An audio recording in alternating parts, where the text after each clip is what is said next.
কওমি ভাই যারা আছেন আপনারা একটু মনোযোগ দিয়ে শুনবেন। আপনারা আমার প্রতি কষ্ট নেবেন না, মন খারাপ করবেন না। আমি নিজেও কওমি মাদ্রাসায় পড়েছি, শেরপুর তেরাবাজা মাদ্রাসার আমি ছাত্র। আপনারা ভালো করে জানেন অনেক কওমি মাদ্রাসার মধ্যে বলৎকার হয়ে থাকে, জুড়ে বলেন ঠিক কিনা? এই সকল বলৎকারীদের সঙ্গে যেমন কওমি উলামায়ে কেরামের যেমন দুই একজন বলৎকারীর জন্য যেমন এই প্রতিষ্ঠানের উপরে দায়ভার চাপানো যাবে না, তদ্রূপ যদি কোনো মাদ্রাসার মধ্যে দুই একজন গণ্ডমূর্খ যদি সেজদা করে, এই জন্য প্রকৃত আল্লাহর ওলিদের মাজারে আক্রমণ করা যাবে না, জুড়ে বলেন ঠিক কিনা? তবে যেখানের মধ্যে ভণ্ড মাজার যেগুলো আছে সেগুলো ভাঙেন, আমাদের আপত্তি নাই। কিন্তু কোনো মুসলমানের কবর, কিন্তু কোনো হক্কানে আল্লাহর ওলিদের মাজার ভাঙার আপনার অধিকার নাই। মুসলমানদের কবরের মধ্যে জুতা পায়ে দিয়ে যাওয়াও হারাম, জোরে বলেন না ঠিক কিনা? বন্ধুরা আমার, বাবাজিরা আমার, সেজন্য ভণ্ডামের সাথে সুন্নিয়তের কোনো সম্পর্ক নাই। বলৎকারী যেমন বলৎকারী, ভণ্ড তদ্রূপ ভণ্ডই। সুন্নি সুন্নি, ভণ্ড আলাদা, সুন্নি আলাদা। সুন্নিয়তের সম্পর্ক হচ্ছে কোরআন হাদিসের সঙ্গে, জুড়ে বলেন ঠিক কিনা? বাবাজিরা আমার, বন্ধুরা আমার, আল্লাহর ওলি হাতের ছোঁয়ায় যখন মন্ত্রী যখন ভালো হয়ে গেছে, যাবার পরে মন্ত্রী বলে আমার আল্লাহ পাক রব্বুল আলামিন তো আল্লাহ, আমার রব তো আল্লাহ, যিনি আমাকে এবং আপনাকে, আপনি বাদশাকে সৃষ্টি করেছেন। এই কথা বলার পর বাদশা তাকে গ্রেফতার করেছে, তাকে আঘাতের পর আঘাত করা শুরু করছে, বলে এই জ্ঞান তোকে কে শিক্ষা দিয়েছে? এবার এই লোকটা তখন, মন্ত্রীটা তখন ওই যুবক ছেলেটার, বাচ্চা ছেলেটার নাম বলে দিয়েছে, বালকটার নাম বলে দিয়েছে। সেই বালকটাকে ধরে আনা হয়েছে, আনার পরে তাকে যখন আঘাত করা হয়েছে, শাস্তি দেওয়া হয়েছে, তখন এই বালকটা তখন সেই আল্লাহর ওলির নাম বলে দিয়েছে, যার কাছে এই ইলমগুলি শিখেছে, ইলমে মারিফত অর্জন করেছেন। যখন এই কথা বলেছেন, এই আল্লাহর ওলিকে এবং সেই মন্ত্রীকে ধর্মত্যাগ করার জন্য চাপ দেওয়া হলো, চাপ প্রয়োগ করা হলো। তখন তারা ধর্মত্যাগ করলো না, বলল তোমাদেরকে হত্যা করা হবে। তারা বলল হাসি মুখে বিদায় নেব, ঈমান বিক্রি করব না। যারা বলেন ঠিক কি না? ভাইরা আমার, বন্ধুরা আমার, আপনারা আমার ভাই নুরুল ইসলাম ফারুকীর মুখ বন্ধ করে দিয়ে, গলা কেটে দিয়ে মনে করেছিলেন মিডিয়ার মধ্য থেকে এক ফারুকীকে বিদায় করে দিতে পারলে মিডিয়াতে আর কোনো ব্যক্তি কথা বলার যোগ্যতা অর্জন করবে না, আর কেউ টেলিভিশনে যেতে পারবে না। তোমরা বুঝতে পারলা না, আসহাবুল উখদুদের কাহিনী থেকে তোমরা জ্ঞান অর্জন করতে পারো নাই। এক ফারুকীকে শহীদ করার মাধ্যমে হাজার হাজার ফারুকী এখন টেলিভিশনের মধ্যে সুন্নিয়তের কথা বলে। আর যারা বলেন ঠিক কিনা? আমি স্বয়ং মুফতি আমিনুল ইসলাম শেরপুরি আল কাদরি শত শত আলেমকে আমি টেলিভিশনের মধ্যে আমি কথা বলার সুযোগ করে দিয়েছি। আমি মুফতি আমিনুল ইসলাম শেরপুরি। বন্ধুরা আমার, বাবাজিরা আমার, তদ্রূপ এরকম ভাবে যখন আল্লাহর ওলিকে বলল তোমাকে শহীদ করে দেওয়া হবে, বলল আমি হাসি মুখে প্রাণ বিলিয়ে দেব, আমার ঈমান দূর করতে পারবো না, ঈমান ছাড়বো না। সঙ্গে সঙ্গে বাদশা করাতে নেই, মাথা থেকে পা করাত দিয়ে ফেরে দুই ভাগ করে দিল। বলেন নাউজুবিল্লাহ।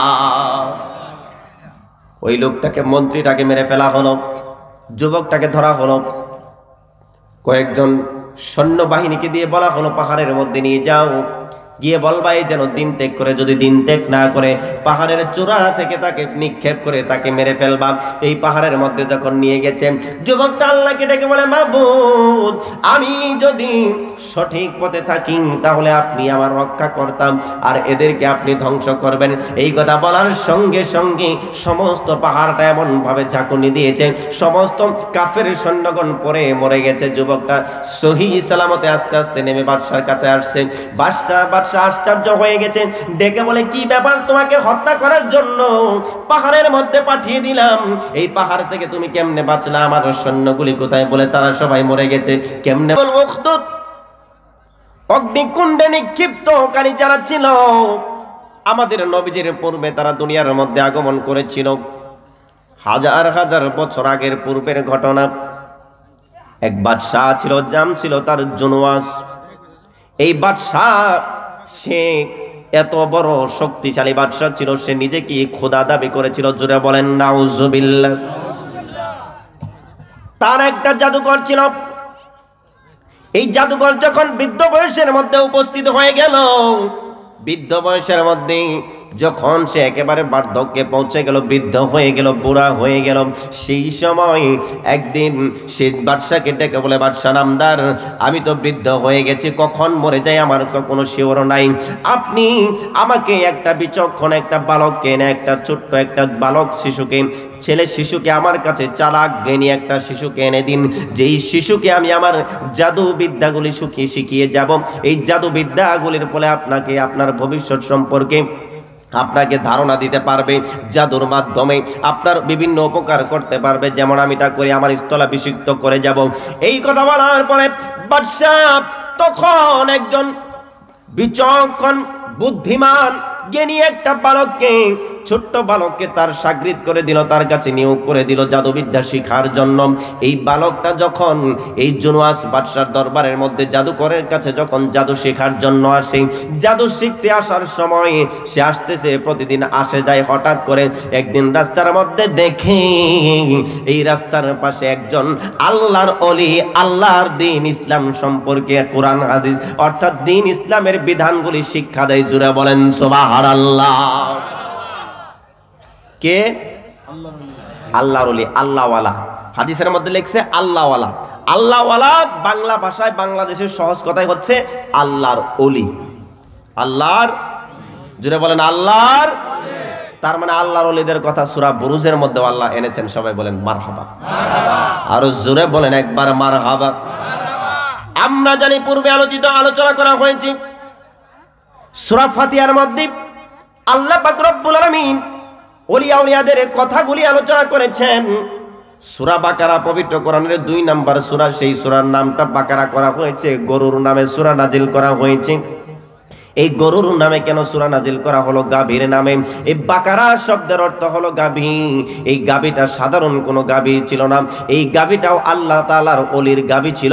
সেই জন্য আমার আল্লাহ পাক রব্বুল আলামিন আল্লাহর ওলির গাভীর নামে আল্লাহ তাআলা সূরা নাজিল করেছেন, সূরা বাকারা। সূরা লুকমান, হযরত লুকমান আলাইহিস সালাম আল্লাহ পাক রব্বুল আলামিনের ওলি ছিলেন। আল্লাহ পাক রব্বুল আলামিন লুকমান আলাইহিস সালামকে ভালোবেসে এই লুকমান আলাইহিস সালাম আল্লাহর ওলির নামে সূরা নাজিল করলেন। মরিয়ম আলাইহিস সালাম আল্লাহ পাক রব্বুল আলামিনের ওলি ছিলেন। আল্লাহ পাক রব্বুল আলামিন তার প্রশংসা করার জন্য এই সূরা মরিয়ম নাজিল করলেন। ওলিয়া উলিয়াদের নামের সূরা মরিয়ম নাজিল করলেন। সূরা কাহাফ আল্লাহ পাক রব্বুল আলামিনের ওলিয়া উলিয়াদের সম্পর্কে আলোচনা করা হয়েছে। সেই জন্য আল্লাহ পাক রব্বুল আলামিন এই ওলিয়া উলিয়াদের ঘটনা অনুযায়ী আসহাবুল কাহাফের নামে আল্লাহ পাক রব্বুল আলামিন পবিত্র কোরআনের মধ্যে সূরা কাহাফ নাজিল করলেন, ওলিয়া উলিয়াদের নামে নাজিল করে ওলিয়া উলিয়াদের প্রশংসা করলেন। বলেন সুবহানাল্লাহ। আবার আল্লাহ পাক রব্বুল আলামিন 30 পারার মধ্যে সূরা বুরুজ নাজিল করলেন। এই এরকম অসংখ্য সূরার মধ্যে আল্লাহ পাক রব্বুল আলামিন শত শত আয়াতে কারিমার মধ্যে শত শত ওলিয়া উলিয়াদের ঘটনাগুলি আল্লাহ পাক রব্বুল আলামিন কোরআনের মধ্যে নাজিল করে দিয়েছেন। এই সূরা বুরুজের মধ্যেও সেই ওলিয়া উলিয়াদের ঘটনা আমার আল্লাহ তাআলা আলোচনা করেছেন। জোরে জোরে বলেন একবার সুবহানাল্লাহ। আরো জোরে বলেন একবার আল্লাহু আকবার। পাইলে নিরালাই গনবী লাই, বলুন পাইলে নিরালাই গনবী। ওই আমরা দুই কদমে চরণ দুলি মাখব গায়ে, পাইলে বলুন পাইলে নিরালাই গনবী। আমার বাবাজিরা, বন্ধুরা আমার, কত সুন্দর ঘটনা আল্লাহ পাক রব্বুল আলামিন পবিত্র কোরআনের মধ্যে আল্লাহ তাআলার ওলিদের কথা বলেন। বড় আফসোসের ব্যাপার হলো আমরা যদি ওলিয়া উলিয়াদের কথাগুলি কোরআনের মধ্যে বলি, আল্লাহ তাআলার কিছু বান্দা আছে যারা এখান থেকে উঠে যায়। আমার বন্ধুরা আমার, আমি আপনাদের প্রতি অনুরোধ রাখবো, যতক্ষণ কথা বলবো কোরআন হাদিস থেকেই বলবো, শেষ না করে কেউ যায়েন না। এর কারণ হলো সম্পূর্ণ থাকলে আপনারা আগাও বুঝবেন না, গোড়াও বুঝবেন না, মাঝখানে কি ঘটনা ঘটে সেটাও বুঝবেন না। জোরে বলেন ঠিক কিনা? আপনারা কিছু সময় আমাকে দিবেন, আমি অল্প সময়ের মধ্যে শেষ করে দেব, অল্প সময়ের মধ্যে। বাবাজিরা আমার, বন্ধুরা আমার, আল্লাহ পাক রব্বুল আলামিন এই আসহাবুল উখদুদ গর্তের অধিপতিদের ব্যাপারে এই কোরআনের মধ্যে সূরা বুরুজের মধ্যে আলোচনা করলেন। যারা ইমানদার বান্দাদেরকে কষ্ট দিত, ইমানদার বান্দাদেরকে অগ্নিকুণ্ডের মধ্যে নিক্ষেপ করত, তাদের ব্যাপারে আল্লাহ পাক রব্বুল আলামিন ইরশাদ করলেন এই হাদিসের ব্যাপারে, আয়াতগুলোর শানে নজুল ব্যাপারে, এই সূরার শানে নজুলের মধ্যে এই হাদিসের ব্যাপারে মুসলিম শরীফের মধ্যে দেখলাম আল্লাহ তাআলার বান্দা সেই যুবক যখন এই জাদুবিদ্যা শিখার জন্য রাজপ্রাসাদের দিকে যখন রওনা হয়েছে, সেই সময় রাস্তার মাঝখানে দেখে একজন আল্লাহওয়ালা, আল্লাহ তাআলার ওলি, যিনি আল্লাহ পাক রব্বুল আলামিনের দ্বীন ইসলামের শিক্ষাগুলি, দ্বীন ইসলামের কথাগুলি মানুষদেরকে শিখায়। সে জানতে চাইলো দেখি এখানে কি হয়। এই চিন্তা করার জন্য, এই চিন্তা করে যখন আল্লাহর ওলির কাছে বসেছে, বসার সঙ্গে সঙ্গে আল্লাহর ওলির এমন ফায়েজ তাসির তাওয়াজ্জু তার ভিতরে প্রবেশ করেছে, যার কারণে জাদুঘরের কথার চেয়ে আল্লাহর ওলির কথার ফায়েজ তার ভিতরে বেশি হয়ে গেছে। বলেন সুবহানাল্লাহ। যেই অবস্থা আমরা দেখতে পাই খাজা বাবা এনায়েতপুরী রহমাতুল্লাহ আলাইহির জীবনের মধ্যে, এনায়েতপুরী রহমাতুল্লাহ আলাইকে যারা ভালো নিয়তে যারা দেখতো, তাদের ভিতরে এমন ফায়েজ চলে আসতো, এমন তাসির চলে আসতো, সঙ্গে সঙ্গে মুর্দাদিল জিন্দা হয়ে আল্লাহ তাআলার জান্নাতের অধিবাসী হয়ে আল্লাহর ওলি হয়ে যাইতো। বলেন সুবহানাল্লাহ। বাবাজিরা আমার, বন্ধুরা আমার, এই যুবকটা যখন আল্লাহর ওলির সঙ্গে যখন বসলো, তার কথাগুলি ভালো লাগলো। ভালো লাগার পরে তখন সেখান থেকে কিছু সময় জাদু বিদ্যা শিকার পরিবর্তে আল্লাহর দ্বীন সম্পর্কে, ইসলাম সম্পর্কে জ্ঞান লাভ করে। বলুন তো, আল্লাহর ওলি যারা, প্রকৃত আল্লাহর ওলি কি ইসলামের বিরুদ্ধে কাজ করতে পারে? জুড়ে বলেন। কোরআন হাদিসের বিরুদ্ধে কাজ করতে পারে?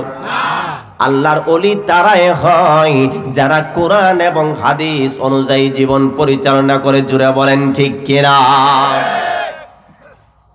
আর যারা কোরআন হাদিসের বিরুদ্ধাচরণ করে, কোরআন হাদিসের সঙ্গে যাদের আচার আচরণের মিল নাই, আমল আখলাকের মিল নাই, সিরাত সুরতের মিল নাই, তারা ওলি তো হবে দূরের কথা, ওলির পায়ের জুতার ধুলির সমপরিমাণ যোগ্যতা তারা অর্জন করতে পারবে না।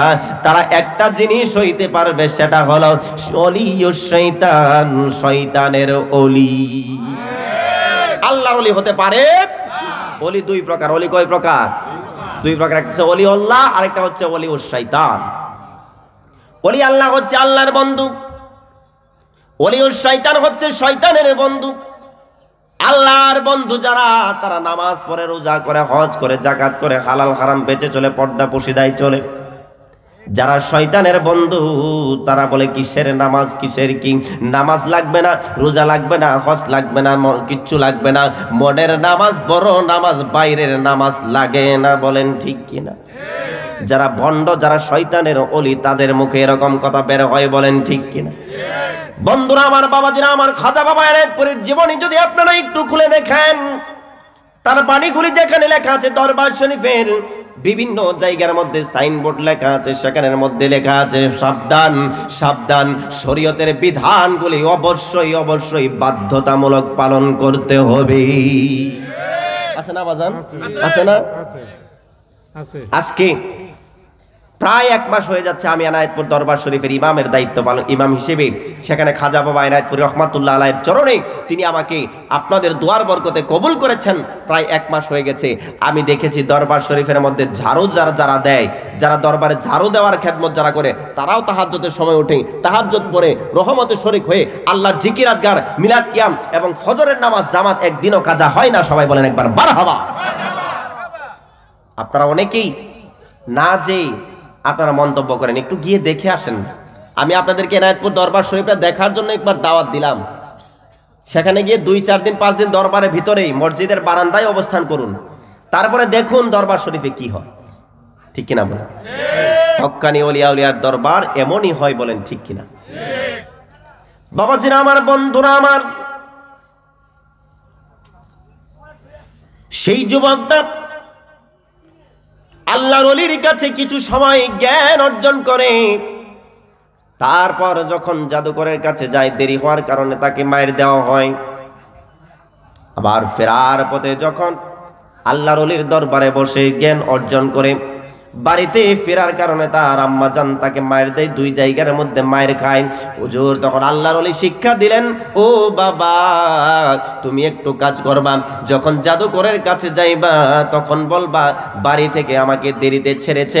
আবার যখন তোমার মার কাছে যাবা তখন বলবা আমার পাঠশালা থেকে আমাকে দেরিতে ছেড়ে দিয়েছে, এতে করে তোমার আর মায়ের খাওয়া লাগবে না। জোরে বলেন একবার আল্লাহু আকবার। আল্লাহুম্মা সাল্লি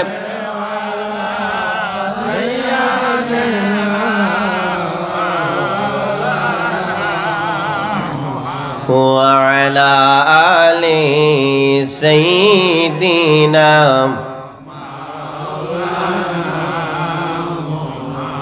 লা ইলাহা ইল্লাল্লাহু লা ইলাহা লাহু লা ইলাহা লা ইলাহা লা ইলাহা লা ইলাহা ইল্লাল্লাহু মুহাম্মাদুর রাসূলুল্লাহ সাল্লাল্লাহু আলাইহি ওয়াসাল্লাম। জোরে জোরে বলেন একবার আল্লাহু আকবার। এরকম ভাবে কিছুদিন যাওয়ার পরে আল্লাহর ওলির কথা অনুযায়ী যখন এই যুবকটা তিনি আমল করা শুরু করলেন, হঠাৎ করে একদিন দেখতে পেলেন যে রাস্তা দিয়ে তিনি আল্লাহর দ্বীন অর্জন করার জন্য যান, সেই জাদুবিদ্যা দুইটা ইলম অর্জন করার জন্য যখন যান, রাস্তার মধ্যে একবার দেখলেন অনেকগুলি লোকজন রাস্তার মাঝখানে তারা দাঁড়িয়ে আছে। তিনি বললেন কেন দাঁড়িয়ে আছেন? সামনে যাওয়ার পরে দেখে বিরাট বড় একটা প্রাণী, একটা ভয়ঙ্কর একটা প্রাণী সেই রাস্তার মধ্যে দাঁড়িয়ে আছে, মানুষ চলাচল করতে পারে না, তারা দাঁড়িয়ে আছে। বাবাজিরা আমার, বন্ধুরা আমার, এই সময় সেই যুবকটার মনের মধ্যে একটা বুদ্ধি আসলো, কার জ্ঞানটা সঠিক, কার এলেমটা সঠিক, আমার সৃষ্টিকর্তার নিকট আল্লাহ তাআলার নিকট কে বেশি পছন্দনীয়, এটা পরীক্ষা করার জন্য ছোট্ট একটা পাথর তিনি হাতের মধ্যে নিলেন।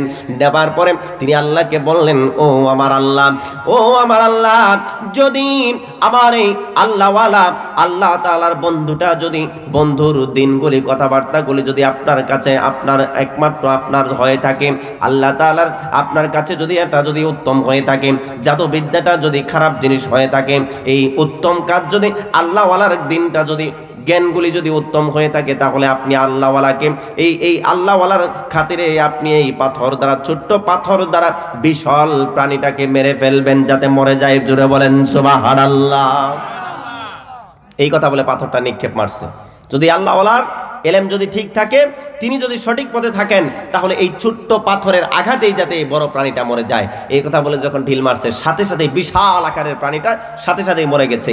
বাবাজিরা আমার, বন্ধুরা আমার, এটা কোরআনের ঘটনা।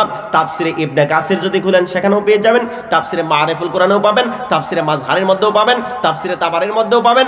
এরকম ভাবে বিশ্ববিখ্যাত সমস্ত তাফসিরগুলির মধ্যে, তাফসিরে কানজুল ইমান নুরুল ইরফানের মধ্যেও পেয়ে যাবেন। সবাই বলেন একবার মারহাবা। এই ঘটনা কোরআন থেকে বলছি, সূরা বুরুজের তাফসীর এটা। যখন এই প্রাণীটা মরে গেল, তিনি তখন সমস্ত মানুষগুলি আশ্চর্য হয়ে গেল। যুবকটা আল্লাহর ওলির কাছে গেলেন, যাবার পরে বললেন, হুজুর এই ঘটনা হয়েছে। আল্লাহর ওলি ডেকে বলে, বাবা রে, তুমি তো চূড়ান্ত পর্যায়ে কামেল মোকাম্মেল হয়ে গেছ, এখন সাবধানতা অবলম্বন করা লাগবে। আমি দেখতে পেলাম অতি সত্বর অল্প কিছু দিনের মধ্যেই তোমার উপর পরীক্ষা শুরু হয়ে যাবে। খবরদার, যখন তোমার উপর আল্লাহ তাআলা পরীক্ষা চাপিয়ে দিবে, সেই সময় আমার নামটা কারো কাছে প্রকাশ করে দিও না। যুবকটা বলল, আচ্ছা ঠিক আছে, আমি তাই করব, আমি আপনার নামটা প্রকাশ করব না। সেই অবস্থাতে যখন দরবার থেকে চলে গেলাম, আল্লাহ পাক রব্বুল আলামিনের সেই বান্দাটা, যুবকটা এমন কামেল হয়ে গেলেন, তিনি যখন জন্মান্ধ লোক যারা আছে, অন্ধ ব্যক্তি, তাদের চোখের মধ্যে হাত বোলানোর সঙ্গে সঙ্গে তারা ভালো হয়ে গেল। কুষ্ঠ রোগী যারা আছে তাদের শরীরে হাত স্পর্শ করার সঙ্গে সঙ্গে তাদের কুষ্ঠ রোগগুলো ছেড়ে গেল। বড় বড় সমস্যার সমাধানগুলি নিয়ে যখন তার কাছ থেকে মানুষ ফিরতে আরম্ভ করলো, কিছু দিনের মধ্যে সারা দেশের মধ্যে তার সুনাম অর্জন হয়ে গেছে। জুড়ে বলেন সুবহানাল্লাহ। আল্লাহর ওলির হাতের ছোঁয়ায় অন্ধ লোক দৃষ্টি পেতে পারে কিনা? জুড়ে বলেন পারে কিনা? আল্লাহর ওলির হাতের ছোঁয়ায় কুষ্ঠ রোগীর রোগ ভালো হতে পারে কিনা? দলিল কোরআনে। বলেন দলিল কোথায়? কোরআনের মধ্যে। আর যদি বুখারী শরীফের 6502 নাম্বার হাদিস শরীফ যদি আপনারা খোলেন, আপনাদের কাছে সমস্ত বিষয়গুলি স্পষ্ট হয়ে যাবে। আমার যুবক ভাইয়েরা, যাদের কাছে অ্যান্ড্রয়েড মোবাইল আছে, আপনারা একটু কষ্ট করে বুখারী শরীফ, বুখারীর 6502 নাম্বার হাদিস লিখে সার্চ দেন, আমার এই হাদিসটা পেয়ে যাবেন। আমি যেটা এখন বলবো, এই হাদিসটা হলো আল্লাহর পাক রব্বুল আলামিন স্বয়ং বলেন, হাদিসে কুদসি আল্লাহ পাক বলেন, কুনতু সামউহুল্লাযী ইয়াসমাউ বিহি ওয়া বাসারুহুল্লাযী ইউবসিরু বিহি ওয়া ইয়াদাহুল্লাতী ইয়াবতিশু বিহা ওয়া রিজলাহুল্লাতী ইয়ামশি বিহা। আল্লাহ পাক রব্বুল আলামিন বুখারী শরীফের 6502 নাম্বার হাদিসের মধ্যে বলছেন, যারা আমার ওলি হয়ে যায়, যারা আমার আউলিয়া হয়ে যায়, বন্ধু হয়ে যায়, তারা যেই হাত দ্বারা ধরে আমি আল্লাহ পাক রব্বুল আলামিন সেই ওলির কুদরতি হাত হয়ে যায়। যেই হাত দ্বারা আমার ওলি ধরে, আল্লাহ পাক রব্বুল আলামিন বলেন, কুনতু সামউহুল্লাযী ইয়াসমাউ বিহি, যেই ব্যক্তি আমার ওলি হয়, ওলির কানটার সাধারণ কোনো কান থাকে না, আমি আল্লাহ স্বয়ং ওলির কুদরতি কান হয়ে যায়। ওয়া বাসারুহুল্লাযী ইউবসিরু বিহি, আমার ওলির চোখ আর সাধারণ চোখ নয়, আমার ওলি যেই চোখ দ্বারা দেখে, আমি আল্লাহ স্বয়ং সেই ওলির চোখ হয়ে যায়। ওয়া ইয়াদাহুল্লাতী ইয়াবতিশু বিহা, আমার ওলি যেই হাত দ্বারা ধরে, সেই হাত সাধারণ হাত নয়, আমার ওলির হাত আমি আল্লাহ তাআলার কুদরতি হাত হয়ে যায়। ওয়া রিজলাহুল্লাতী ইয়ামশি বিহা, আমার ওলি যেই পা দ্বারা চলে, আমি আল্লাহ স্বয়ং আমার ওলির কুদরতি পা হয়ে যায়।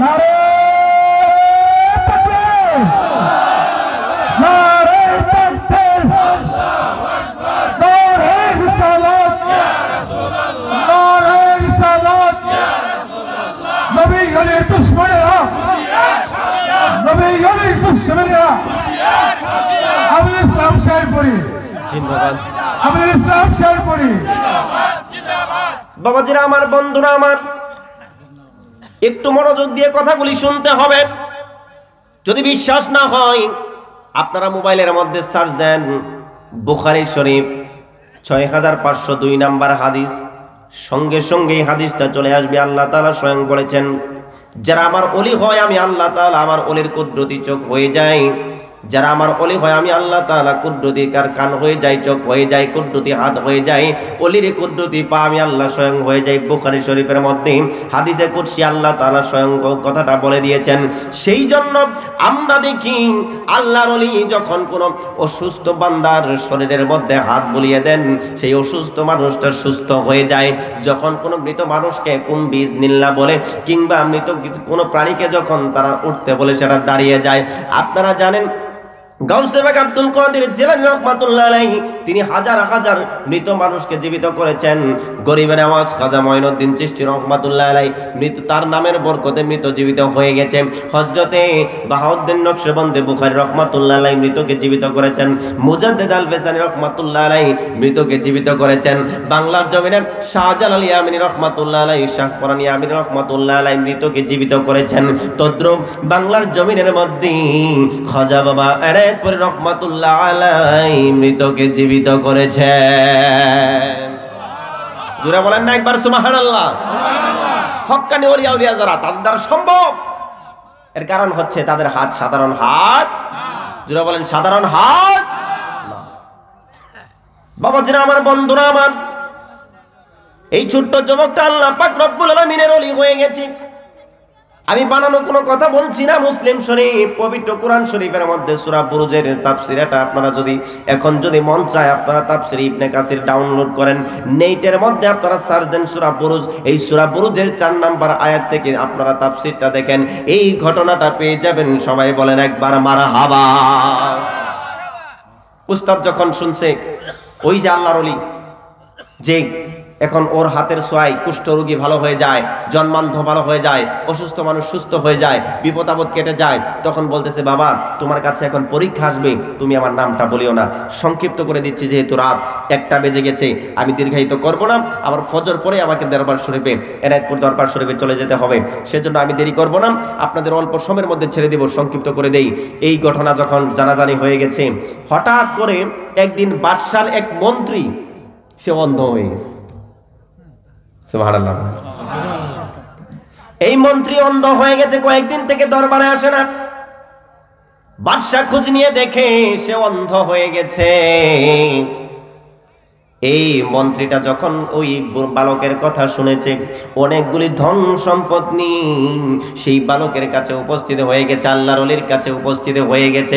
যাবার পরে ডেকে বলে, ও আল্লাহর ওলি, আল্লাহর বান্দা, যদি তুমি আমার চোখটাকে দৃষ্টি শক্তি যদি আমাকে ফিরিয়ে দিতে পারো, তাহলে আমি তোমার সৃষ্টি আমি তোমাকে এতগুলি ধন সম্পদ দান করব।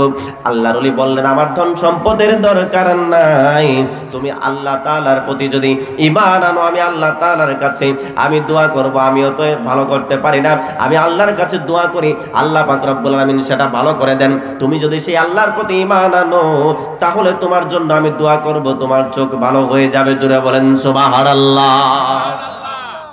তিনি ঈমান আনলেন, আল্লাহর ওলি তিনি তার জন্য দোয়া করলেন, তার চোখ ভালো হয়ে গেল। পরের দিন তখন তিনি বাদশার দরবারে গেছেন। যাবার পরে বাদশা আশ্চর্য হয়ে গেছে, কি ব্যাপার, তুমি তো অন্ধ হয়েছিলা, কেমন করে তোমার দৃষ্টিশক্তি ফিরে আসলো, তুমি কেমন করে ভালো হয়ে গেলাম? এবার লোকটা ডেকে বলে, হুজুর, বাদশা নামদার আমার রব, আমার আল্লাহ পাক রব্বুল আলামিন আমাকে ভালো করে দিয়েছেন, দৃষ্টিশক্তি ফিরিয়ে দিয়েছেন। বাদশা ডেকে বলে, ও তাই নাকি, আমি তোমার দৃষ্টিশক্তি ফিরিয়ে দিয়েছি। এবার বলল, তাহলে তো ভালোই। এবার মন্ত্রী ডেকে বলেন, না না না, আপনি কিসের রব? আপনি তো কোনো রব নন, আপনি তো সেই রবের একজন বান্দা। জোরে বলেন সুবহানাল্লাহ। আর জোরে বলেন সুবহানাল্লাহ। আমাদের সৃষ্টিকর্তা কে? জোরে বলেন সৃষ্টিকর্তা কে? ইবাদত পাবে কে? জোরে বলেন একমাত্র ইবাদত পাওয়ার যোগ্য কে? আল্লাহ। আল্লাহ ব্যতীত আর কাউকে সেজদা দেওয়া যাবে? মনে করবেন অনেক ভাই বলেন যে যারা মাজারে সেজদা করে তারা সুন্নি। না, 2-4 জন মূর্খ, গন্ড মূর্খ, যাদের লেখাপড়ার, যাদের কোনো অক্ষর জ্ঞান নাই, যারা কোরআন হাদিস সম্পর্কে জানে না, তারা 2-4 জন হয়তো বা সেজদা দিতে পারে। জোরে বলেন ঠিক কিনা? কিন্তু কোনো আলেম, সুন্নি আলেম আজ পর্যন্ত কোনো মাজারের মধ্যে সেজদা দেয়? কোনো যারা সুন্নিয়তের, যারা হক্কানি পীর আউলিয়াদের দরবারে যায়, তারা কোনোদিন মাজারকে সেজদা করে না। যারা সেজদা করে, সেজদার সাথে সুন্নিয়তের কোনো সম্পর্ক। আল্লাহ ব্যতীত আর পৃথিবীর সমস্ত কিছুকে সেজদা দেওয়া হারাম। জোরে বলেন ঠিক কিনা? বাজান, আপনি কয় দিনে নাইতপুর সেজদা করছেন? একদিনও করে নাই। কত বছর থেকে খেদমত করেন? প্রায় 40 বছর থেকে খেদমত করে একটা দিনও এনায়েতপুর দরবারে সেজদা দিতে পারে?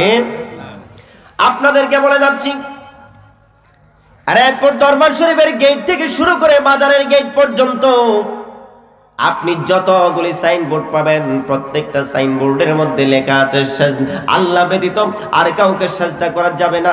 খবরদার, সাবধান, মাজারে কেউ সেজদা করিবেন না। সাবধান, সাবধান। অসংখ্য ব্যানার দেখতে পাবেন। বন্ধুরা আমার, যেই সকল ভাইরা বলেন মাজার শরীফের মধ্যে সেজদা হয়, আমরা বলি না না না, মাজারের মধ্যে কোন সুন্নি মুসলমান সেজদা করতে পারে না। মাজারের মধ্যে মদ গাঞ্জা খাওয়া হয়, হতে পারে ভণ্ড মাজার যেগুলো, সেগুলোর মধ্যে থাকতে পারে। কিন্তু আপনারা দেখবেন সেই জায়গার মধ্যে যদি কোনো আল্লাহ হক্কানি আল্লাহর ওলি থাকে, সেই জায়গার মধ্যে কখনো মদ গাঞ্জা চলতে পারে না। বলেন ঠিক কিনা? এরা ভণ্ড, ভণ্ড, ভণ্ডই ভণ্ড। ভণ্ডামির সাথে সুন্নিয়তের কোনো সম্পর্ক। আরো সহজ করে বলবেন, বুঝতে পারবেন। আপনাদের কওমি ভাই যারা আছেন, আপনারা একটু মনোযোগ দিয়ে শুনবেন। আপনারা আমার প্রতি কষ্ট নেবেন না, মন খারাপ করবেন না।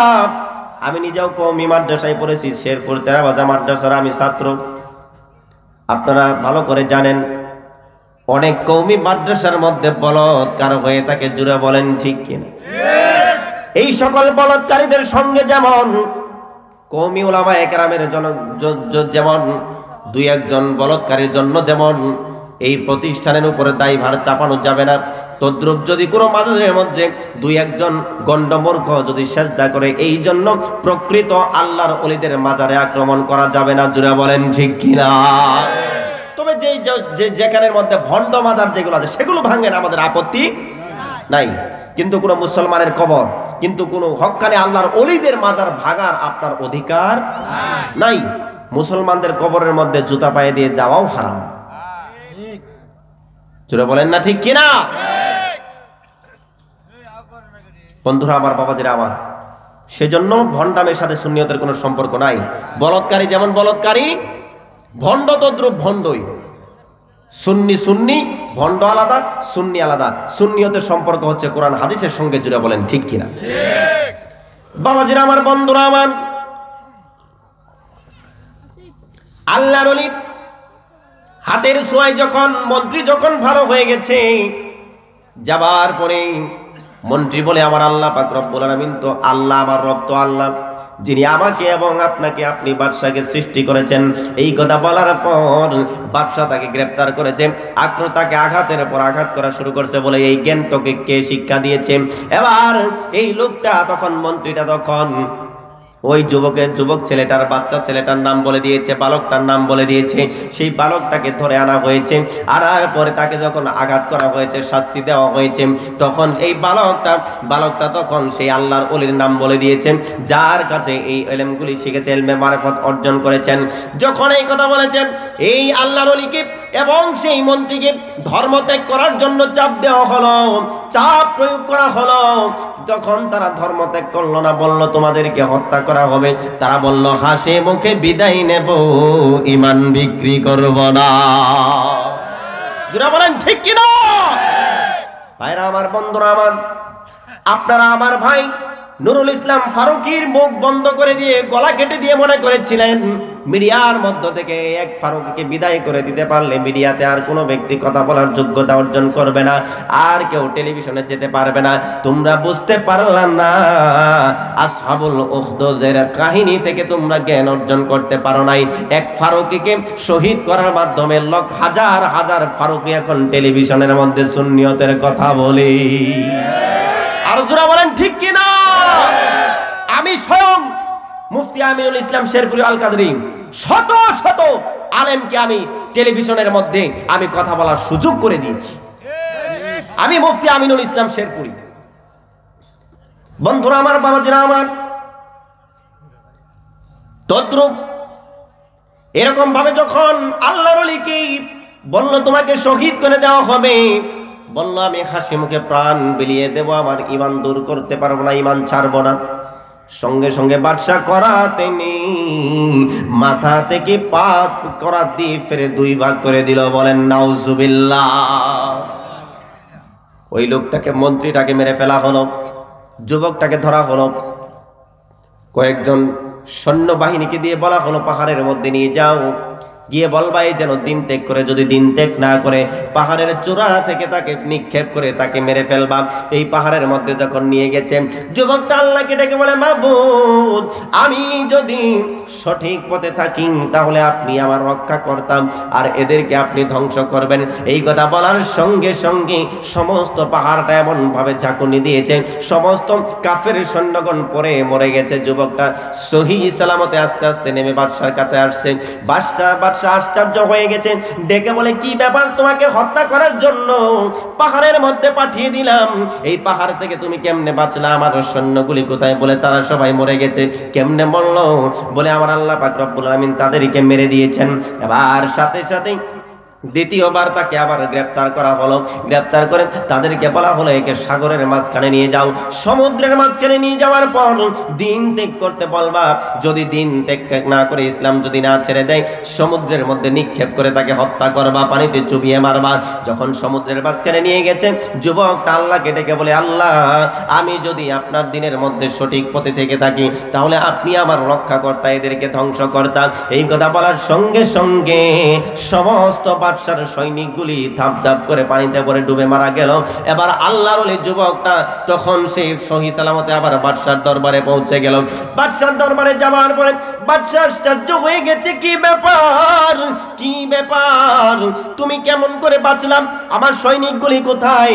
এবার আল্লাহর ওলি ডেকে বলে, আমি তো আমার আল্লাহ আমাকে বাঁচিয়ে দিয়েছেন, আমাকে রক্ষা করেছেন, আপনার সৈন্যগুলিকে আল্লাহ তাআলা পানির মধ্যে ডুবিয়ে মেরেছেন। বলেন সুবহানাল্লাহ। আরো জোরে বলেন একবার সুবহানাল্লাহ।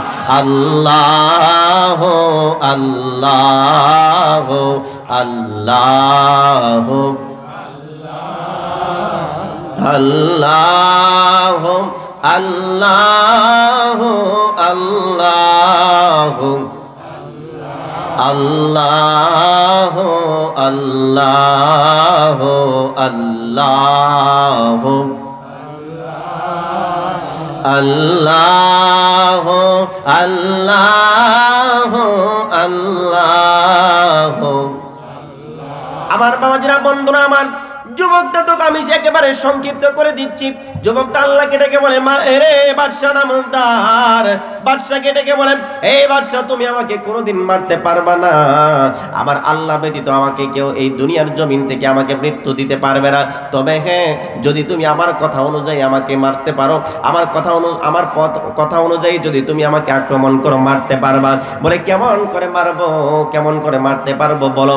বললো যে খোলা মাঠের মধ্যে এলাকার দেশের সমস্ত মানুষকে জড়ো করবেন, একটা শুলির মধ্যে আমাকে বাঁধবেন, বাঁধার পরে আপনি আপনার তীরের মধ্যে, ধনুকের মধ্যে তীর নেবেন, নেওয়ার পরে বিসমিল্লাহি আলা রব্বিল গুলাম, বিসমিল্লাহি আলা রব্বিল গুলাম, এটা বলে আল্লাহর নামে, আমার প্রলনকর্তা এই গুলামের, এই বালকের প্রতিপালক আল্লাহর নামে, এই কথা বলে তুমি তীর নিক্ষেপ করবা। আমার এই তীরটা যদি আমার শরীরে আল্লাহর নাম দিয়ে আঘাত করো, তাহলে আমি এই দুনিয়া থেকে বিদায় হব। জোরে বলেন সুবহানাল্লাহ। তাই করা হলো। শুলির মধ্যে লটকায়ে বিসমিল্লাহি রব্বিল গুলাম বলে যখন তীরটা চললো, তীরটা চিপের মধ্যে লেগে সাথে সাথেই সেই ছোট্ট বালকটা দুনিয়া থেকে বিদায় হয়ে গেল। যখন বিদায় হয়ে গেছে, হাজার হাজার মানুষ যারা ছিল এই দৃশ্য দেখার সাথে চিৎকার করে তারা বলল যে বালকের আল্লাহর প্রতি আমরা সবাই ঈমান এনে মুসলমান হয়ে গেলাম। আর জোরে বলেন সুবহানাল্লাহ।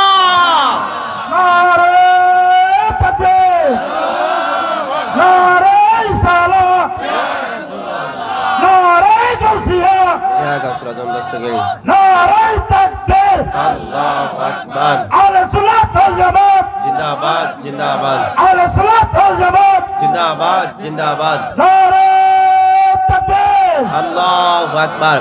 বাবাজিরা আমার, বন্ধুরা আমার, এখন আর তাকবীর দিয়েন না বাজান, ভাইজান, সময় কম তো, অল্প সময়ের মধ্যে শেষ করে দিব। রাত গভীর হয়ে গেছে, 1:15 বেজে গেছে। বন্ধুরা আমার, বাবাজিরা আমার, একটু আপনাদের কি খেয়াল করি, অর্ধেক অংশই বললাম হাদিসটার। আপনি যদি আজকে মাজার শরীফের মধ্যে আক্রমণ করে, তাদেরকে যদি আপনি দুনিয়ার জমিন থেকে যদি সুন্নি মুসলমানকে দূর করতে চান, শেষ করে দিতে চান, চিন্তা করবেন আমার আল্লাহ পাক রব্বুল আলামিন সুন্নিয়তের সংখ্যা বাড়িয়ে দিবেন, সুন্নিদেরকে আরো শক্তিশালী করবেন। সূরা বুরুজে আল্লাহ এটাই শিক্ষা দিয়েছেন। আপনারা সুন্নিদেরকে দেখতে পারেন না, আপনারা সুন্নিদেরকে দেখলে আপনারা কষ্ট পান। কারণটা কি? 1 নাম্বার কারণ হলো সুন্নিরা আপনাদের চেয়ে নবীর গুণগান বেশি করে। জোরে বলেন একবার, ঠিক কিনা? আপনারা জানেন না, নবীর প্রশংসা করা, গুণগান করা স্বয়ং সুন্নতে এলাহি আমার আল্লাহ পাক রব্বুল আলামিনের সুন্নাহ। বলেন তো, কোরআনে নামাজের কথা আল্লাহ কয়বার কইছে? 82 বার। নামাজ পড়তে বলছে 82 বার। কয়বার? জোরে বলেন, কয়বার? জিকিরের কথা আল্লাহ বলছে 350 বার। সুবহানাল্লাহ বলেন।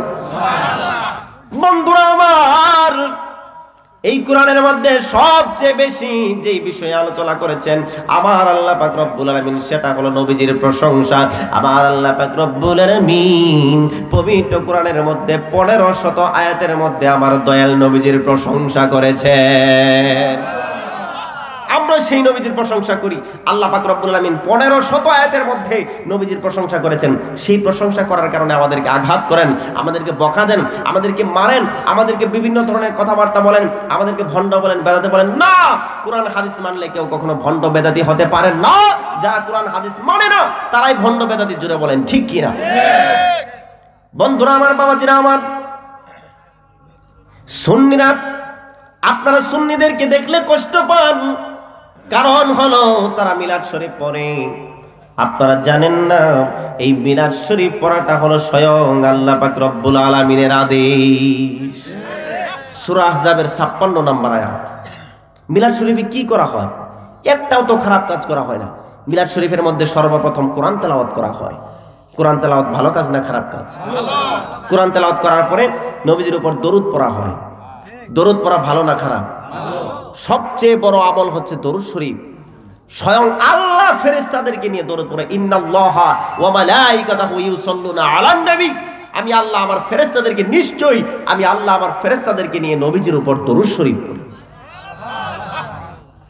আল্লাহ আদেশ করেছেন, ইয়া আইয়ুহাল্লাযিনা আমানু সাল্লু আলাইহি ওয়া সাল্লিমু তাসলিমা। হে ঈমানদারগণ, আমার নবীজির উপর দরুদ পড়ো এবং নবীজিকে সালামের মতো সালাম, বিনয় নম্রতার সঙ্গে সালাম জানাও। মিলাদ শরীফের মধ্যে এই দরুদ পড়ি। সূরা আহজাবের 56 নম্বর আয়াতে কারিমা তিলাওয়াত করি। এই সূরা আহজাবের 56 নম্বর আয়াতে আল্লাহর আদেশ মেনে আমরা নবীর উপর দরুদ পড়ি এবং নবীজিকে সালাম দেই। এটা তো খারাপ কাজ নয়। আপনারা মিলাদ শরীফের ব্যাপারে যতটা কথা বলেন, বলৎকারের ব্যাপারে ততটা কথা বলতে আপনাদের শুনি না। মিলাদ শরীফের ব্যাপারে যতটা কথা বলেন, সমাজের আপনার মসজিদের কমিটির ব্যাপারে যারা সুদখোর ঘুষখোররা কমিটি, তাদের বিরুদ্ধে তো কথা বলেন না। আপনি মিলাদ কিয়ামের বিরুদ্ধে যতটা কথা বলেন, আপনি বিয়ে পড়ায় আপনি টাকা নিয়ে খান, এই বিষয়ে কোনোদিন কথা বলেন না। বলেন ঠিক কিনা? হাজারো কাজ আপনারা করেন যেটা নবীজির আমলেই ছিল না। আর মিলাদের মধ্যে দরুদ পড়ি, দরুদে সালাম দেয়, এটা কোরআন হাদিস দ্বারা প্রমাণিত। এই কাজের মধ্যে আপনারা ফতোয়া দেন কেন? বন্ধুরা আমার, দলাদলি বন্ধ করেন। আজকে আপনারা যখন মাজারের মধ্যে হামলা করেছেন, সুন্নি আলেমদেরকে হামলা করেছেন, আল্লাহ আপনাদের প্রতি নারাজ হয়ে আপনাদের এক গ্রুপের মধ্যে 2 গ্রুপের মধ্যে মারামারি করে, ইস্তেমার মতো মাঠের মধ্যে আপনারা 2 তাবলীগের 2 গ্রুপের মধ্যে মারামারি করে 4টে মরছে। জোরে বলেন ঠিক কিনা? কেন? তারা হয়তো সাদকেও কেউ ভালোবাসে, কেউ জুবাইরকে কেউ ভালোবাসে। আপনারা, আমি তো দেখেছি 2 গ্রুপের আলোচনায় আমি শুনেছি, আমি তাদের সঙ্গে মিশেছি। যাওয়ার পরে দেখি তারাও ফাজাইলে আমল থেকেই বয়ান করে, ওরাও ফাজাইলে আমল থেকে বয়ান করে। ওরাও যেভাবে নামাজ পড়ে আর আপনারাও সেইভাবে নামাজ পড়েন। জুবাইর, সাদ 2 গ্রুপ তো একই কিতাব থেকে দর্শ দেয়, একই সিস্টেমে নামাজ পড়ে, একই সিস্টেমে বয়ান করে। তারাও সহিহ উসুলের দাওয়াত দেয়, জুবাইররাও সহিহ উসুলের দাওয়াত দেয়, সাদ গ্রুপও সহিহ উসুলের অনুযায়ী তারা বয়ান দেয়। কেন আপনাদের মধ্যে মারামারি কেন? আল্লাহর অভিশাপ। কথা ঠিক বলছেন, কথা ঠিক বলছেন। বন্ধুরা আমার, দেখেন তাদের আমলের মধ্যে মিল আছে। সুরের বিচার, মারহাবা বলেন।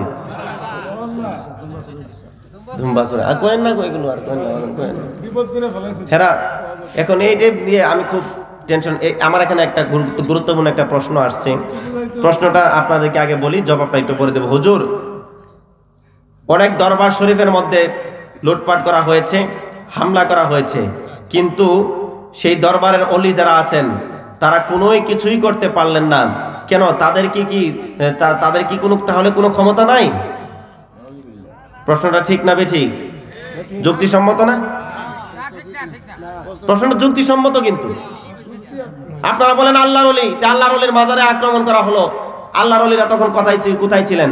তারা কেন সেটা প্রতিরোধ করতে পারলেন না? আল্লাহর ওলিরা কেন সেটা প্রতিরোধ করলেন না?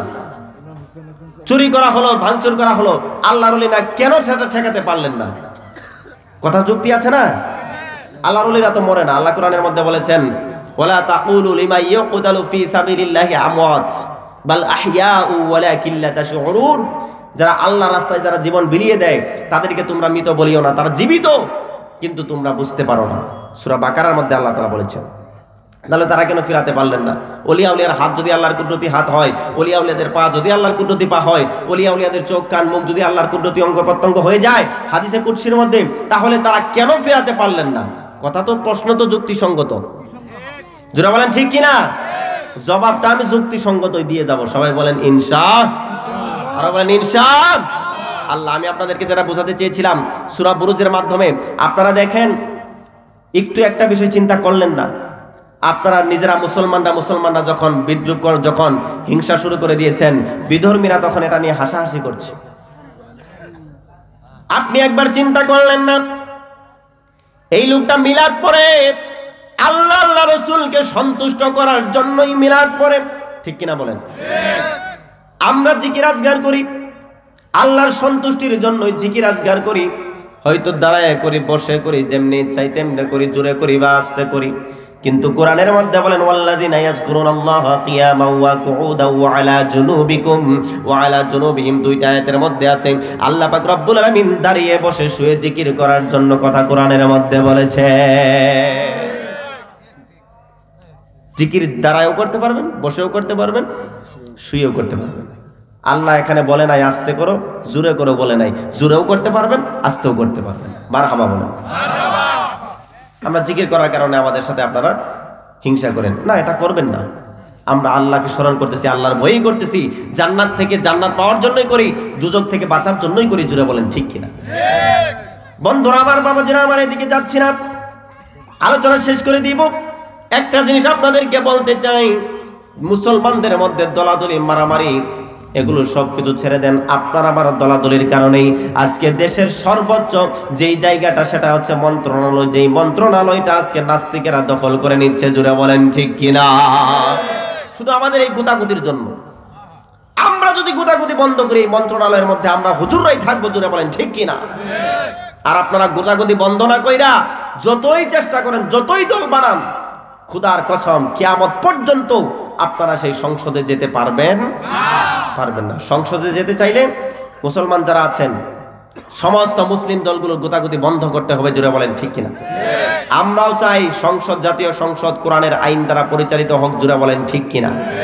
কোরআনের আইন দ্বারা যদি পরিচালিত হয়, তাহলে মানুষ অলিয়া উলিয়াদের কাছেও যাবে, মাজারও জিয়ারত করবে, মিলাদও পড়বে, নবীজি গায়েব জানে এটাও জানবে, নবীজি হাজির নাজির এটাও পাবে। কোরআনের আইন মানলে সব কিছুই পেয়ে যাবে। জুড়ে বলেন ঠিক কিনা? বন্ধুরা আমার, বাবাজিরা আমার, এখন প্রশ্নটা, যেই প্রশ্ন, আপনারা এটা পারলে সবাই ভিডিও করে যার যার নেটে ছেড়ে দিয়েন। গুরুত্বপূর্ণ কথাটা, অলিয়া উলিয়াদের দরবারে আক্রমণ করা হলো, তারা কেন এটা ঠেকাতে পারলেন না? তাদের হাত, মুখ, চোখ যদি আল্লাহর কুদরতি অঙ্গ প্রত্যঙ্গ হয়, কেন ঠেকাইতে পারলেন না? রেকর্ড করেন, এটা ছেড়ে দিয়েন ইন্টারনেটের মধ্যে। এর জবাবটা আমি দিচ্ছি। অলিয়া উলিয়াদের মাঝের আক্রমণ করা হলো, লুটপাট করা হলো, আগুন জ্বালিয়ে দেওয়া হলো, কেন সেটা তারা ভাঙতে পারলো না? আমি আপনাদেরকে, যেহেতু আপনি যুক্তিমূলক প্রশ্ন করেছেন, আমিও যুক্তিমূলক উত্তরে আপনাদেরকে দিয়ে যাই। যদিও কোরআনের মধ্যে এসেছে, কোরআনের মধ্যে আল্লাহ পাক রব্বুল আলামিন বলে দিয়েছেন ইন্নাল্লাহা মা'আস সাবিরিন। 1 নম্বর দলিল শুনে রাখেন, অলিয়া উলিয়ারা কেন তখন তারা প্রতিবাদ করে নাই যে কুকুর কামড় দিয়েছে এই বলে আমি মানুষ হয়ে কুকুরের পায়ে কামড় দিতে পারি না? ওনারা কুকুরের পরিচয় দেন নাই। জোরে বলেন ঠিক কিনা? কেন দেন নাই? আল্লাহ কোরআনের মধ্যে বলেছেন ইন্নাল্লাহা মা'আস সাবিরিন, ধৈর্য ধারণকারীর সাথে আমার আল্লাহ পাক রব্বুল আলামিন রয়েছেন। কারণ তাদের সঙ্গে আল্লাহ রয়েছেন, তারা ধৈর্য ধারণ করে আল্লাহ পাক রব্বুল আলামিন নৈকট্য আগের চেয়ে আরো বেশি হাসিল করেছেন। জুড়ে বলেন ঠিক কিনা? এখন আসুন আসল প্রশ্ন, আপনার যে প্রশ্ন সেই প্রশ্নের জবাব। আপনার প্রশ্নের জবাব, আপনি বলতেছেন অলিয়া উলিয়াদের যদি ক্ষমতা থাকতো তাহলে তাদের মাজারে আক্রমণ করতে পারতো না, তাদের দরবার ভাঙচুর করে অগ্নিসংযোগ করতে পারতো না, তাদের মালামালগুলি লুটতরাজ করতে পারতো না। আপনার যুক্তি এটা। আমি আপনাকে প্রশ্ন করে যাই, বন্ধুরা আমার, বাবাজিরা আমার, বাবরি মসজিদ যখন হিন্দুরা ভাঙলো তখন আমার আল্লাহ তাআলার শক্তি কোথায় ছিল? বলেন ঠিক কিনা? এখন কি আপনি বলতে পারবেন যে বাবরি মসজিদ আল্লাহর ঘর ভাঙলো, আল্লাহ তাআলা কেন সেটা আটকাতে পারলেন না? আল্লাহ তাআলার কোনো শক্তি নাই, এই কথা বললে ঈমান থাকবে? যারা বলেন ঈমান থাকবে?